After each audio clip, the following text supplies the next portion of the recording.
Class 7 Chemistry, Chapter 3rd. Good morning, students.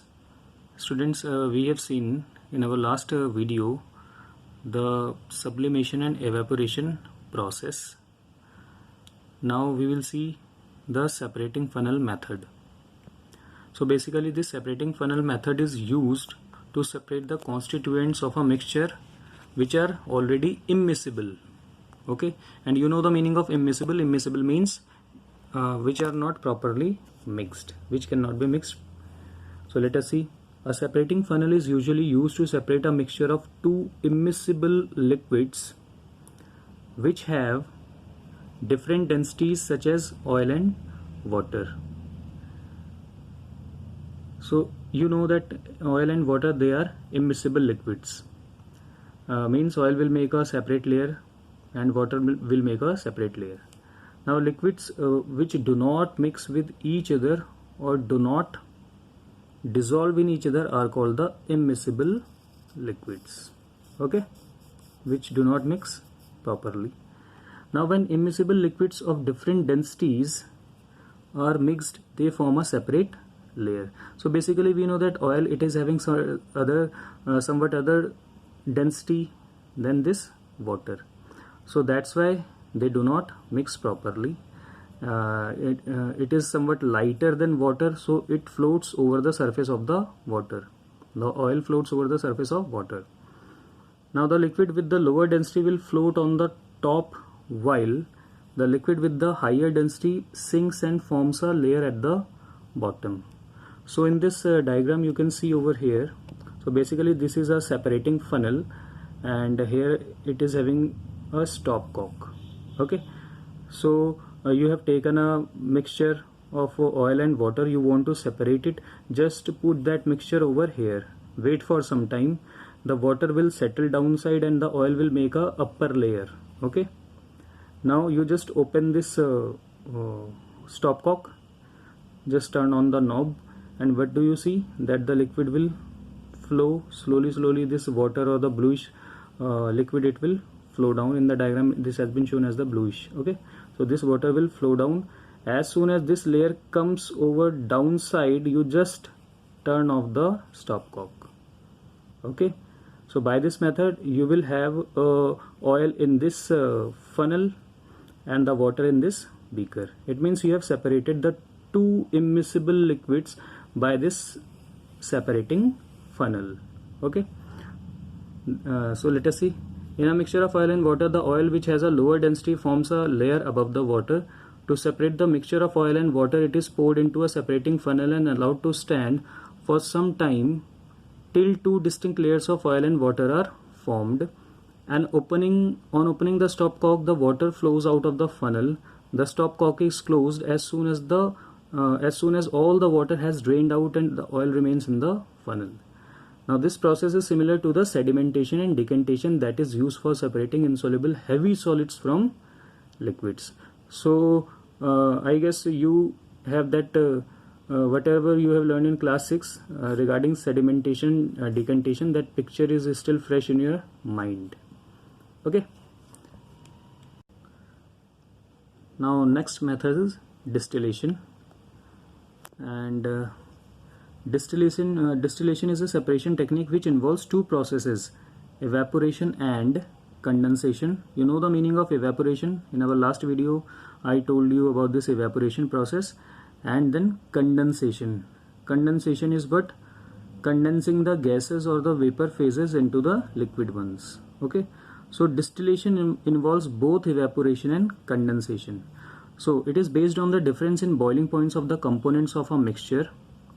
There are two types of distillation: simple and fractional. Okay, so it depends whatever the components we want to separate. Accordingly we will go for either simple distillation or the fractional distillation.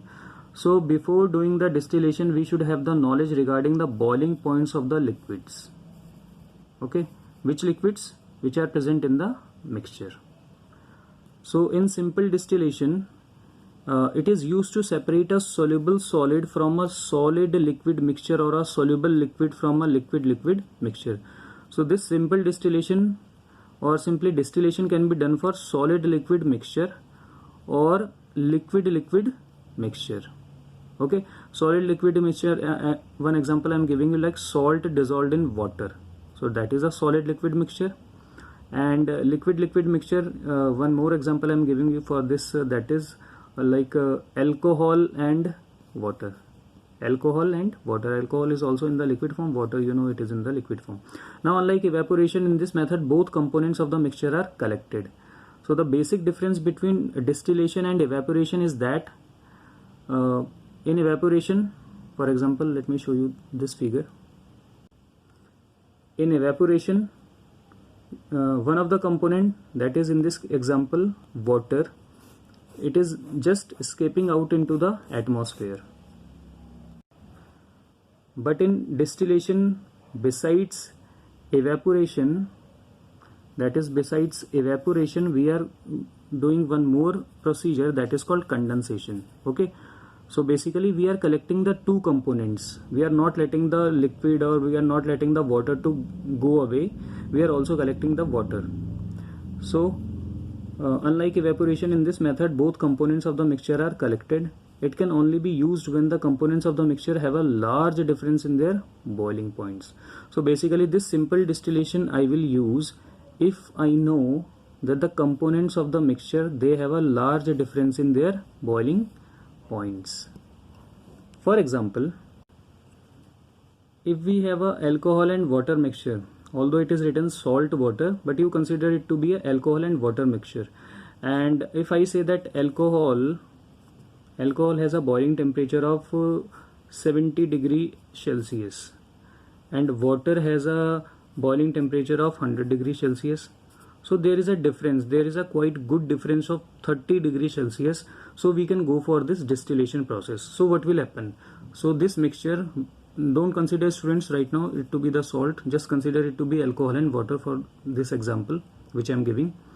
So you are just heating this apparatus carrying alcohol and water at this temperature, at 70 degree Celsius. Okay, so one of the component which is having the lower boiling temperature, at that temperature you are just heating this vessel. So this is round bottom flask.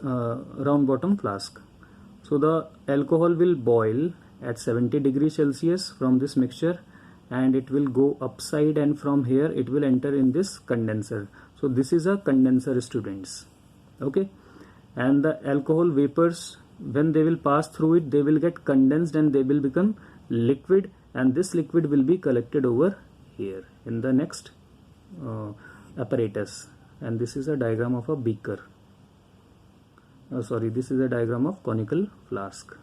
Okay, so water, how this condenser is working, basically the flow of water, you can see the cold water we are just letting to enter in this direction, flow in this direction, and then water will come out. So basically whatever the heat is there of the vapors, these warm vapors, whatever the heat is there, the water will absorb that heat and it will take away the heat. And now what will happen? As a result, the water vapors, this alcoholic vapors, they will condense down here and they will become liquid, and they will fall in the form of droplets, and we can collect it. So what we are saying in this distillation process, that we have separated alcohol, so it will be alcohol.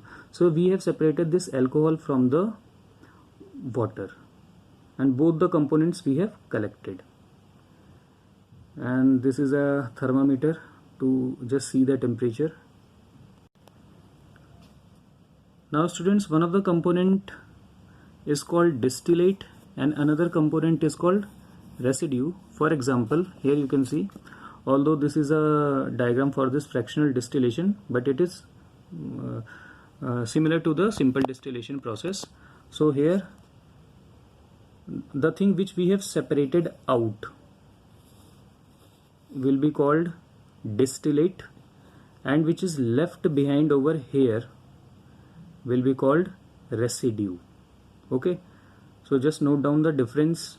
One thing which was evaporated and later on condensed has been collected in another jar, another system, another vessel will be called distillate, and the one which is left in the initial vessel will be called residue.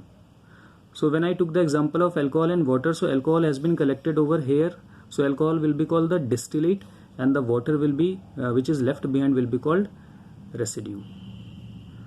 Then students, this is all for today, and this rest of the topic like fractional distillation and chromatography we will see in the next video. Till then, goodbye.